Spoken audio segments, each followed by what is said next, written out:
বর্তমান জেলার বাসীদেরকে এবং আমার মহিলা তাদেরকে বলবো নিশ্চিত রূপে সেদিনকে আমাদের পৌঁছতেই হবে, কেননা মমতা বন্দ্যোপাধ্যায় 365টা দিন আমাদের সবার জন্য কাজ করে। একদিন আমরা তার কথা শোনার জন্য নিশ্চিতভাবে ওখানে হাজির থাকবো আর বাংলা ভাষাকে আমরা রক্ষা বিজেপি শাসিত রাজ্য, সেখানে ডবল ইঞ্জিনের সরকার, তারা বাংলার উপর বাংলা ভাষায় কথা বলা মানুষের উপর অত্যাচার করছেন। তাই যতই আসুক বৃষ্টি রোদ, যতই আসুক বর্ষা, শীত গ্রীষ্ম সবই শুধু মমতা বন্দ্যোপাধ্যায় ভরসা। আমি মাননীয় মন্ত্রী মলয় ঘটককে বক্তব্য রাখার জন্য অনুরোধ করছি। কথা বলি, বাংলার মানুষের কথা বলি, বাংলার জন্য লড়াই করি, বাংলার জন্য কান্না, বাংলার জন্য হাসি। সেই বাংলার মানুষের জন্য, বাংলায় কথা বলার জন্য যদি কোন রাজ্যে যদি বাঙালির ভাষায় কথা বলার জন্য কারো অত্যাচার হয়, বিজেপি জেনে রাখো সেই আগুনে তোমার হাত পুড়বে। কারণ বাংলার মানুষ রবীন্দ্রনাথ নজরুলের মানুষ। রবীন্দ্রনাথ নজরুল বলে গেছেন যে বাংলার মনুষ্যত্বের কথা, বাংলার বিবেকের কথা। তাই বিবেকহীন মানুষেরা যদি বাংলা ভাষায় কথা বললে বাঙালির উপর আক্রমণ শোনায়, বাংলার মানুষেরা কেউ ছেড়ে কথা বলবে না। আমি হিন্দি ভাষী ভারতবর্ষের যতগুলো রাজ্য আছে তার মধ্যে বিজেপি শাসিত যে কোনো রাজ্য আছে, একদিকে যেমন আসাম, অন্যদিকে উড়িষ্যা, উত্তরপ্রদেশ, মধ্যপ্রদেশ, রাজস্থান, সেখানে বাংলা ভাষায় কথা বললে কোনো বাঙালি লোক থাকলে তার উপরে অত্যাচার করা হচ্ছে, তাদেরকে গ্রেপ্তার করা হচ্ছে, তাদেরকে জেলে ভরে দেওয়া হচ্ছে।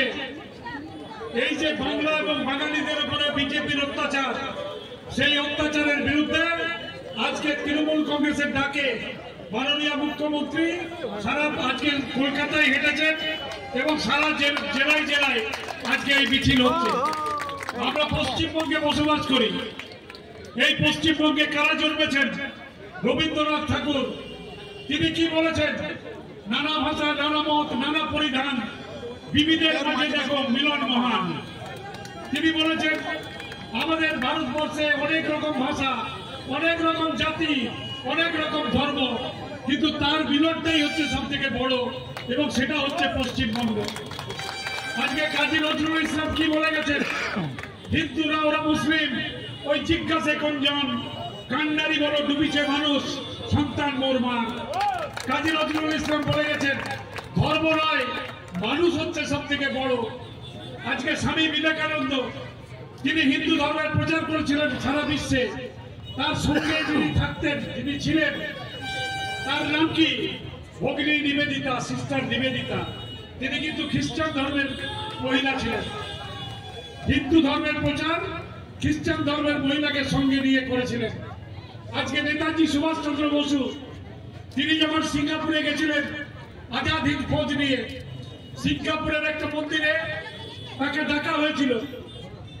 তিনি বলেছিলেন ওই মন্দিরে হিন্দু ছাড়া কারোর প্রবেশ নিষেধ, আমি যেতে পারবো না, যদি আমাকে সব ধর্মের মানুষকে নিয়ে যেতে অনুমতি দেন তাহলে আমি যাব।